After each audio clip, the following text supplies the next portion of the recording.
Hi, and welcome back to From Chaos to Calm, creating a peaceful home and lifestyle with ease and confidence. I'm so happy you could join us today. Our guest today is Louise Heited. She is a leading mindset coach. Louise spent a lot of her career working for Fortune 500 companies and was considered a corporate superpower. However, after becoming burned out, she decided to follow her own passion, and now she spends her time helping others to do the same, centered on finding your passion, your power, and your purpose. Her friends would call her a globetrotter, and her kids call her the best mama in the world. Sit back and enjoy this interview with Louise Heited. Hi, Louise. Thank you so much for being with us here today. I'm super excited to hear all the advice you have to give us. Thank you so much for having me, Tina. I'm super excited to be here with you.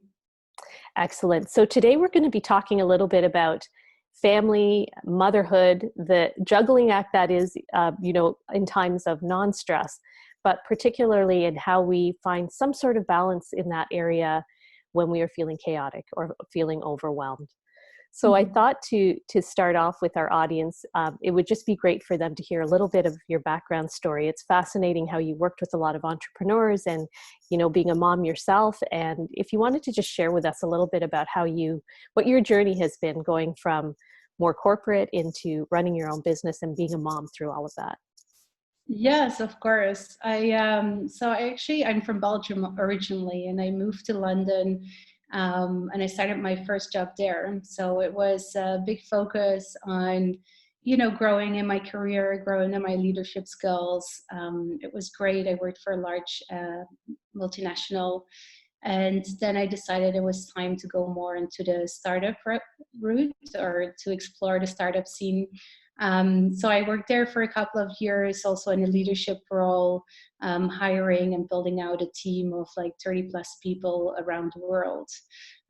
That's also when I became a mother, and obviously things got a little bit more hectic and a little bit more crazy. I remember with my son, our second child, that I was just almost working nonstop, between the night feeds. Then I was on calls with Australia, who wakes up earlier. And then, London started. And then in the evening, late in the evening, I was doing US calls. But I was on this high, and I wanted to prove that, women can do everything and we can have it all. So yeah, I was still high on that moment. And then my family and we moved to New York, and there I started working for another startup and in the meditation space. And it was one day as I'm walking to work that I realized how I wasn't feeling fulfilled by this life anymore. Although I had a stable career, I had two beautiful children, I had a lovely husband, it was just the excitement was gone. I felt like there was no more fulfillment in what I was doing. So I started like my own search on what it means to be fulfilled, what it means for me to be fulfilled. And that's kind of where my path led onto becoming what I do right now. I work with female leaders and future leaders on really looking at what it is that they want to achieve, both in their professional lives, also in their personal lives, and then finding the journey and the path on how to get there. Excellent. That's just a beautiful story that you have. And I do feel that women struggle with that quite a bit. They, of doing it all and wanting to prove to themselves and others that we can do it all and have it all. And where I think that, it's going to be so helpful for our listeners to hear you speak today is that a lot of times we get stuck there and we don't make that step forward. We don't know how to do that. So leading into like your expertise and the advice you give your clients now, how do you help people go from this overwhelm and this chaos to finding a little bit of balance, and how do we do that with some efficiency so we don't feel that we're stuck, and that as moms that we can still have it all but not be overwhelmed? I think the first step is to really tune in and understand what it is that you really want, what you need, like what's important to you, what's the top priority, like both from a professional perspective, but also from a personal perspective. and putting those items, those needs back on that priority list and back on the schedule. So let's say for me, I've probably been running around for 6 months saying that I love to exercise and I want to exercise, but I have no time for exercise. And so it never happens. And every week again, I'm like, this week I'm going to exercise. And then, it doesn't happen. Well, once you sit with yourself and you're like, okay, exercise is my top priority this week. And you start to schedule out times in your calendar and say, for example, okay, on Monday, 6 p.m. or at 7 p.m., it's my hour and I will go and exercise. And you have a conversation with, a husband or anybody that, you need to have that conversation with, or you look for a babysit, but you also set yourself up for success. So there's almost no excuse, because we're very good at making excuses as why we cannot have it all. Exactly. So I find with a lot of my clients too, is that they kind of overload their plate. So they recognize that they're feeling chaotic or overwhelmed. They want to take these initial steps, but then they end up just filling it up with all the other things and with sort of unreasonable goals of, what they can achieve in a short time. And so within a day or two, they're overwhelmed by their new schedule that, is around self-care. So, there's this idea of how to declutter our homes. And I really like the idea of how we declutter our schedules or get very honed in and focused on those top things. So I think that's such good advice. Once we have that, once we go, okay, this is the one thing, or this is the step we want to take, how do we take that first step of action in a way that we don't find overwhelming? And even more importantly, I think, is the momentum. How do we keep that going past the first day or the euphoria of deciding to make a change? How do we get past that stage? Yeah, it's of course for everybody it's different, and it all depends on where you're starting. But let's say if we take the simple example of exercise, if there's no exercise present in your life right now and it's really something that you want to start building up again, I wouldn't schedule it in for 5 days a week, because it probably won't happen. And then you broke your own words, you broke your own promise, basically. So I would say to start small and build it up over time. Another idea would be to, for example, shorten the time, and let's say I only do 30 minutes, for example, 1 day or 2 days a week, instead of straight away the full 1 hour. So that's the first step. And once that's in there, it's important to have some reflection time as well, and to be able to reflect and take in how you're feeling after, now that you've completed this session. And maybe name some of those feelings when you're taking that time of maybe it's some fulfillment, maybe it's strength, maybe it's courage, whatever it might be. Name these feelings, because that's what's going to take you to your next session, because you will want to feel like that again. So I recommend my clients as well to do weekly reflection, both on a professional level, but also on a personal level of what was good this week, what really worked, or what were my best moments this week. And maybe it was just that exercise class. And if we don't take that time to pause and actually reflect on these things, we might minimize the impact that it has on our lives. And that helps, and also to keep momentum, because if you hold a space in your calendar for a weekly reflection, and you reflect on how important or how great that half an hour was, I bet you will, reprioritize this for the next week to also have it happen. Excellent. I think with moms in particular, and I know for myself when my kids were younger, I had no problem at all scheduling in the things that they were doing and scheduling in the things the family needed. But scheduling in an hour to reflect on my week and what I needed it to be just didn't happen. And I think it's still the case. So I think that piece about, take the time and schedule it into your schedule, like we do with everything else, the dentist appointments and the doctor's appointments and the, activities after school and so on. I really love that idea of, pardon me, taking the time just to schedule that in for yourself as a means to keeping the momentum going. And, and do it for yourself. Take it as seriously, like you're saying, as you would for when you're doing something for someone else. So we talked a little bit earlier about the importance of getting outdoors and how you had realized that you were missing that. What would be, let's talk about the exercise thing for a bit, because I know for a lot of women, that is an important thing to try and figure out how to put into your day. What would you recommend for someone urban setting or even in a more rural setting is one thing they could do outdoors?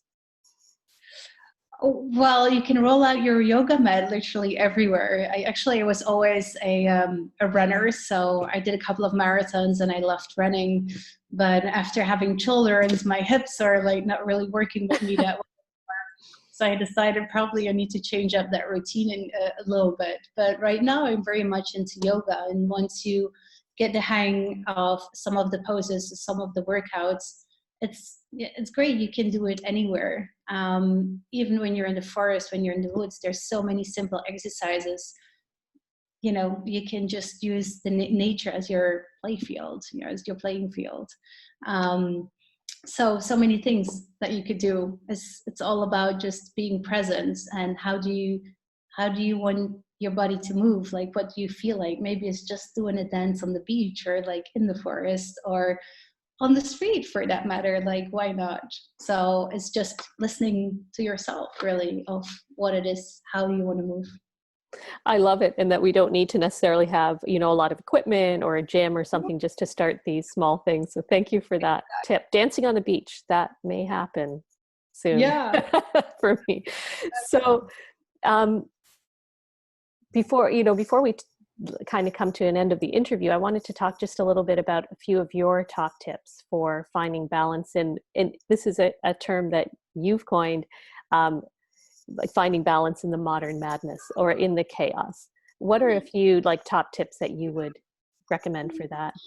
Yeah. So for me, it's really important to know, like, what are my priorities? Like, for example, in my personal life, what do I need for myself in order to have that little bit of level-headedness, that balance.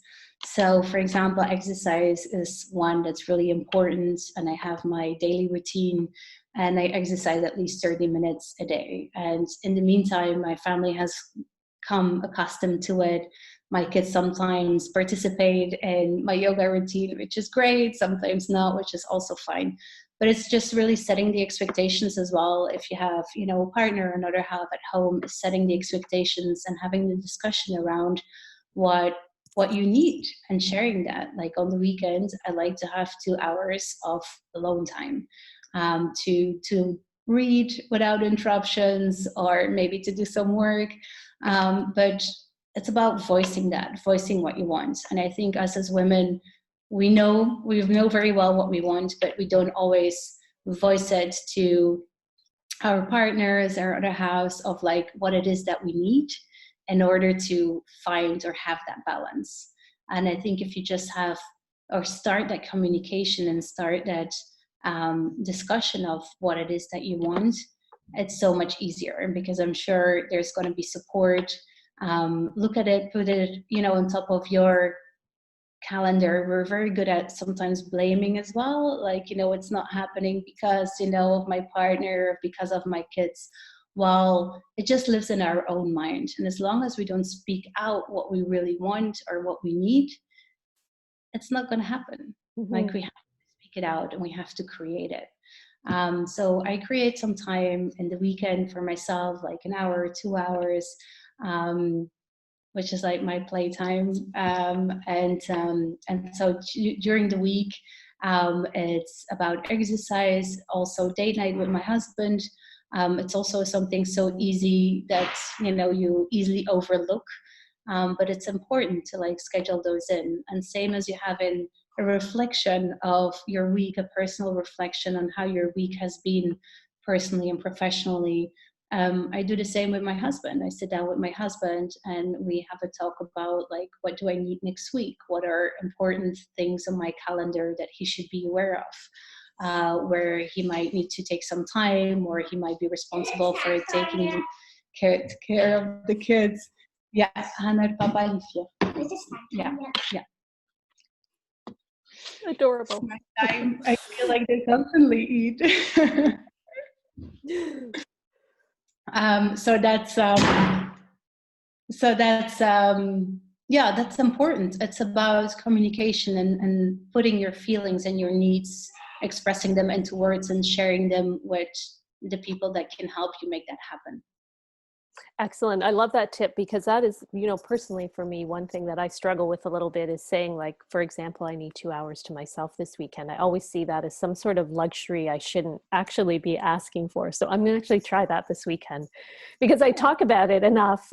Pardon me. I talk about it enough saying, like, I just need some alone time, but I never really say it out loud. And the other key point you make there is that we start to blame without even, saying it. And then if you start a story in your mind about, and they won't let me, and I never can, and I don't get a break, and all of this thing. And it's just a conversation I'm having. If I then go to my partner or to my kids and say, you know what, I really need 2 hours just to read or catch up or have peace and quiet, almost 100%, they're like, yeah, no problem, of course, right? So Yeah, I think these are some like really great tips. So thank you so much for that. Before of we end course. up, our interview, I know that you have a gift for our viewers. So I wanted you just to take a few moments to talk about what that is for us. Yeah, of course. I'd love to share. I have a tool which is called like a weekly focus. It's just a one pager. It's something that I share with all my clients as well, at the start of us working together. And what it does, it's an easy document that will help you to take a look or to sit with yourself, whether it's on Sunday evening, whether it's on Monday morning, to say and to look and see like what are my priorities this week? What would I like to accomplish this week? Um, I always recommend not too many priorities, like maybe one or two, and that those priorities, there might be different tasks, of course, underneath those priorities. And it's taking the time to do a little bit of planning of like, okay, each day, what do I want to have accomplished? So at the end of the day and at the end of the week, you can reflect and see like, have I accomplished it? Yes or no? Perhaps why not? Like, what was the struggle, what was the obstacle that I've experienced. Perhaps it wasn't a priority, or it's no longer a priority because of course our lives are changing all the time. But it gives you that tool. We have a lot of goals that live in our mind, and again we create our own stories on it, but actually putting it on paper is makes it real for us as well. So it's a handy tool there, and then you can use the same document at the end of the week to use as a reflection, and to set that time, for example, on a Friday of like, okay, what have I done? What are my priorities for next week?